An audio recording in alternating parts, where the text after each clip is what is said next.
Hello everyone. Today we will discuss about protein energy malnutrition. Protein ऊर्जा कुपोषण weaned infants means weaned infants ऐसे बच्चे जिन्हें breast feeding छुड़ा दी जाती है क्योंकि घर में सेकंड बच्चा आ जाता है तो पहले वाले बच्चे को ब्रेस्ट फीडिंग छुड़ा दी जाती है और गरीबी और अज्ञानता के कारण उन्हें पर्याप्त मात्रा में पोषण नहीं मिल पाता। तो ये सामान्यतः जो प्रोटीन एनर्जी मेल न्यूट्रिशन है वो वीन्ड इन्फेंट्स एवं प्री स्कूल चिल्ड्रन में अधिक देखा जाता है और भारत एवं अन्य विकासशील देशों की ये मुख्य स्वास्थ्य समस्या है। इन बच्चों द्वारा ग्रहण किए गए आहार में प्रोटीन, एनर्जी, कुछ विटामिन एवं मिनरल्स की कमी होती है। पीएम का मुख्य कारण या प्रोटीन एनर्जी मेल न्यूट्रिशन का प्रमुख कारण है गरीबी, अज्ञानता एवं अशिक्षा। प्रोटीन एनर्जी मेल न्यूट्रिशन को 4 श्रेणियों में वर्गीकृत किया गया है। क्वाशॉर्कर जो कि प्रोटीन की कमी से होता है।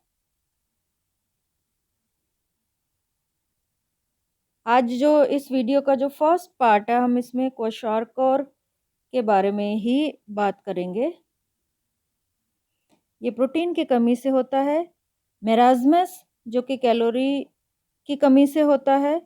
मेरास्मिक क्वाशॉर्कर जो कि सबसे गंभीर अवस्था है और उसमें दोनों के लक्षण दिखाई देते हैं। और चौथा है न्यूट्रिशनल वार्फिज्म। तो जो आज पार्ट 1 है वीडियो का हम उसमें क्वाशॉर्कर के बारे में बात करेंगे। अगर हम इस डायग्राम में हम देखें यहाँ पे प्रोटीन एनर्जी मेल न्यूट्रिशन का एक टेबल दिया हुआ है और ये दोनों बच्चे दिखाई दे रहे हैं जिनमें ये पॉट बेली पेट बहुत बड़ा दिखाई दे रहा है बच्चों का। कुपोषण के कारण लिवर का आकार बड़ा हो जाता है जिसे कहते हैं लिवर एनलार्जमेंट। और अन्यथा बच्चों का जो शारीरिक भार है वो कम होता है लेकिन पेट बहुत बड़ा होता है। तो इसे कहा जाता है पॉट बेली। पॉट बेली लेकिन ये लिवर के बढ़ने से होता है। फैटी लिवर हो जाता है बच्चे को। और ये जो डायग्राम दिखाई दे रहा है वो बच्चा बहुत ज़्यादा वीक और इमिशिएटेड हो जाता है और उसके शरीर का लगभग 60% भार शारीरिक भार कम हो जाता है। तो ये मेरास्मस की फोटो आपको दिखाई दे रही है। अब ये जो टेबल है इसमें आप देखिए फर्स्ट जो क्वाशॉर्कर को दिखाया गया है जो वेट फॉर हाइट है वो 90% से कम होता है। ट्राइसेप्स स्किन फोल्ड जो कि ऊपरी भुजा का एडिपोज टिश्यूज हैं वो 50% से कम हो जाते हैं। बच्चों की ऊपरी भुजा बहुत पतली हो जाती है। फोर आर्म दिस वन इसका जो यहाँ पे मस्क्यूलर वेस्टिंग बहुत ज़्यादा हो जाती है। तो जो स्किन फोल्ड थिकनेस है ट्राइसेप की वो 50% से कम हो जाती है और सीरम एल्ब्यूमिन 3 या 3 से अधिक होता है। जो सॉरी 3 से कम 3 या 3 से कम होता है क्योंकि मेनली जो क्वाशॉर्कर में प्रोटीन सीरम एल्ब्यूमिन आपको पता है एल्ब्यूमिन हमारे ब्लड का प्रमुख प्रोटीन है। तो सीरम में एल्ब्यूमिन की मात्रा कम हो जाती है 3 या 3 से कम हो जाती है। और जो नॉर्मल सीरम एल्ब्यूमिन होता है वो 3.5 टू 5.5 होता है। और सीरम एल्ब्यूमिन बहुत ज़्यादा कम हो सकता है जिससे कि उसके पैरों में सूजन आ जाती है, फेस पे भी सूजन आ जाती है, लिम्स पे भी सूजन आ जाती है जिसे ओडीमा कहते हैं और बच्चे का चेहरा खूबसूरत दिखाई देता है जिसे मून फेस कहा जाता है। मरास्मस में देखें तो उसका जो वेट है वो लेस देन 80% हो जाता है हाइट के अकॉर्डिंग। जो ट्राइसेप स्किन फोल्ड है वो फिफ्थ 5% से कम हो जाती है और जो सीरम एल्ब्यूमिन है वो 3 या 3 से अधिक होता है। तो ये दोनों में लक्षण है। इसमें जो दोनों ही प्रोटीन एनर्जी मेल न्यूट्रिशन की अवस्थाएं हैं दोनों में ही बच्चा शारीरिक रूप से बहुत कमजोर, वीक, इमिशिएटेड या बीमार होता है। लेकिन जो क्वाशॉर्कर के बच्चे होते हैं उन वो हेल्दी दिखाई देते हैं और जो मरास्मिक चिल्ड्रन होते हैं वो बहुत पतले और बीमार दिखाई देते हैं। तो ये दोनों में आपको डिफ़रेंस दिखाई दे दे रहा है। ये सिम्पटम्स हैं कोशार्कर के। त्वचा के फ़ास्ट जो इनका लक्षण है, त्वचा के जो पिगमेंट्स हैं उनमें परिवर्तन आने लगते हैं। मांसपेशियों की संख्या और मांसपेशियों का मास जो है वो कम होने लगता है, अतिसार हो जाता है बच्चे को। शारीरिक भार में वृद्धि कम होती है और उसकी वृद्धि भी शारीरिक और मानसिक वृद्धि भी रुकने लगती है। थकान रहती है बच्चे को, फटीग इसका प्रमुख लक्षण है। बालों का टेक्सचर और रंग में परिवर्तन आने लगता है। ब्रॉन्ज कलर के हेयर दिखाई देते हैं बच्चे के, लाल और चमकीले ब्रॉन्ज जैसे। इसके अलावा जो उसकी प्रतिरोधक क्षमता कम हो जाती है, इसलिए उसे अन्य द्वितीयक संक्रमण भी होते हैं। बच्चा चिड़चिड़ा रहता है। पेट बहुत बड़ा दिखाई देता है, जैसे कि हमने पहले भी कहा, पॉट बेली हो जाती है बच्चे को क्योंकि उसका लिवर बढ़ जाता है, लिवर में फैट जमा हो जाता है। लेथार्जी या अपैथी, अपैथी होता है अपने आसपास के सर्कमस्टेंसेस में कोई रुचि ना दिखाना, तो वो एक ही जगह घंटों बच्चे बैठे रहते हैं। लॉस ऑफ मसल मास, मांसपेशियाँ क्षतिग्रस्त होने लगती हैं। रैशेज़ आने लगते हैं स्किन पे, जिसे कि डर्मेटाइटिस कहा जाता है और इसका एक प्रमुख लक्षण है क्रेज़ी पेवमेंट डर्मेटोसिस। इसके अलावा बच्चा बाद में लेटर स्टेजेस में शॉक की अवस्था में भी जा सकता है और ओडीमा इसका प्रमुख लक्षण है। पैरों में, फोर लिम्स में और चेहरे पे सूजन आने लगती है। ये एक और बच्चा दिखाया गया है क्वेशार्कर का। इसका जो शारीरिक भार है वो कुल भार का 60 से 80% है। बालों में डीपिगमेंटेशन हो जाता है, पतले हो जाते हैं, ओडीमा हो जाता है, स्किन रैशेज़ आने लगते हैं, पेट बड़ा हो जाता है और लिवर भी बड़ा हो जाता है। यहाँ पे लिखा हुआ है distended abdomen and enlarged liver, और बच्चे को अतिसार होता है। ये एक और डायग्राम है जिसमें अ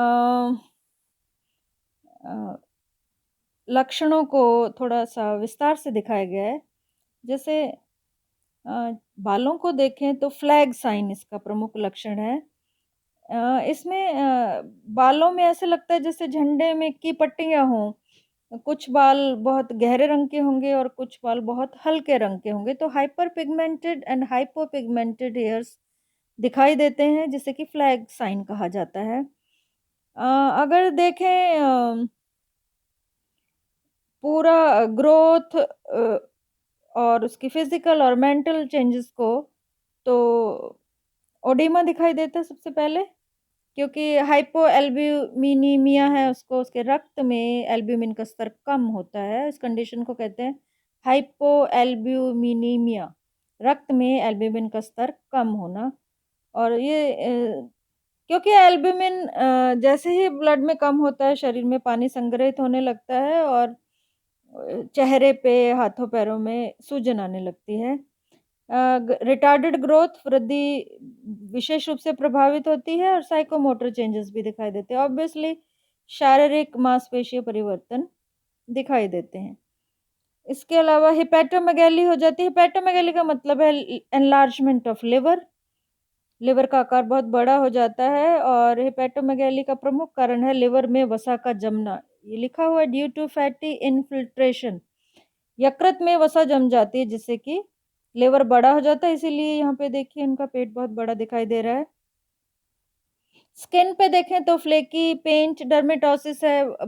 स्किन पे ब्रॉन्ज कलर के धब्बे बन जाते हैं, इसे क्रेजी पेवमेंट डर्मेटोसिस भी कहा जाता है।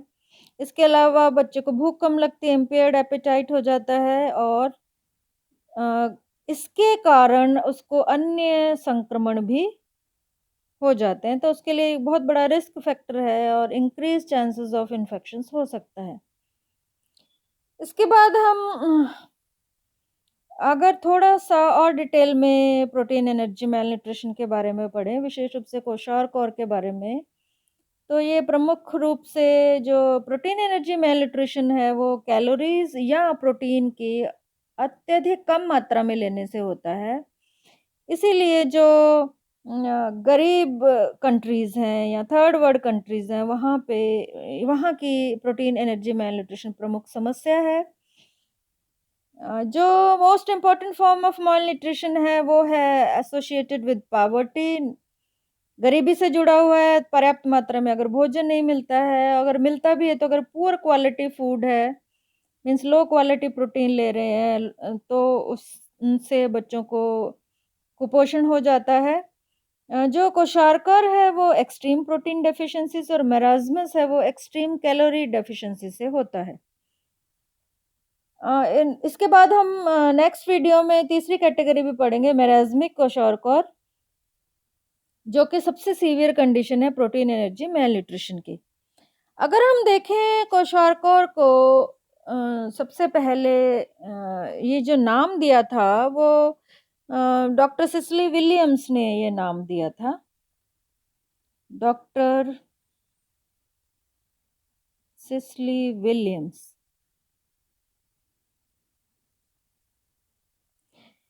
इन 1935, 1935 में। इस शब्द को सबसे पहले अफ्रीका में गोल्ड कोस्ट के लोगों के लिए दिया गया था, और इसे 1935 में डॉक्टर सिसिली विलियम्स ने प्रस्तावित किया था। इस जो वर्ड है, this one, kwashiorkor, the term kwashiorkor means the disease which the child gets when the next baby is born, अर्थात दूसरे बच्चे के जन्म पर पहले बच्चे द्वारा ग्रहण किया गया रोग क्वेशारकर कहलाता है, और इसका प्रमुख कारण है एक्सट्रीम प्रोटीन डेफिशिएंसी। और अगर हम इसके चिन्ह व लक्षण देखें तो इसके प्रमुख लक्षण है growth retardation, mental changes, apathy इसका लक्षण है। ओडीमा मुख्य रूप से पैरों तथा लोअर लेग्स में दिखाई देता है। इसके पश्चात हाथों, थाइस पे, फेस पे भी दिखाई देता है। और ओडीमा मुख्य रूप से एल्ब्यूमिन का स्तर कम होने से होता है, सोडियम का अधिक स्तर होने से तथा पोटेशियम का स्तर भी कम हो जाता है। मांसपेशियां क्षतिग्रस्त होने लगती हैं, इसीलिए ये जो ऊपरी भुजा है, अपर आर्म सर्कमफ्रेंस, वो कम हो जाता है। चेहरे पे सूजन आती है तो मून फेस दिखाई देता है, चेहरा सुंदर दिखता है। लिवर चेंजेस हैं, यकृत का आकार बड़ा हो जाता है, यकृत में वसा जमा होने लगती है, जहाँ पे हमने लिखा हुआ है फैटी इन्फिल्ट्रेशन। इसलिए पेट बहुत बड़ा दिखाई देता है। भूख कम लगती है, जिसे कि भूख कम लगती है उसे हम कहते हैं एनोरेक्सिया। जो थर्ड ईयर के स्टूडेंट्स हैं उन्हें ज़्यादातर क्लिनिकल टर्मिनोलॉजी पे ही ध्यान रखना है। Loss of appetite means anorexia, उल्टी आने लगती है, डायरिया हो सकता है, और अतिसार के कारण द्वितीयक संक्रमण होने की संभावनाएं भी बहुत अधिक बढ़ जाती हैं। स्किन सूखी व खुरदरी हो जाती है, उसे क्रेजी पेवमेंट डर्मेटोसिस कहा जाता है। त्वचा का हाइपर पिगमेंटेशन हो जाता है और वो ब्राउनिश ब्लैक कलर की हो जाती है। बच्चे को एनीमिया, आयरन डेफिशिएंसी एनीमिया और फॉलिक एसिड डेफिशिएंसी एनीमिया हो सकता है। इसके अलावा यदि पैरासाइट इन्फेक्शन है, बच्चा पहले से ही कुपोषित है और परजीवी संक्रमण है, जनरली गरीब बच्चों में पैरासाइट इन्फेक्शन देखा जाता है, किसी भी प्रकार का हो सकता है पैरासाइट इन्फेक्शन। तो फिर एनीमिया की गंभीरता और अधिक बढ़ जाती है, क्योंकि ये आयरन के अवशोषण में बाधा उत्पन्न करते हैं। विटामिन डेफिशिएंसी देखी जाए तो विटामिन ए की कमी के चिन्ह व लक्षण दिखाई देते हैं। ज़्यादातर बिटॉट स्पॉट और ज़ीरोपैथेलमिया दिखाई देता है।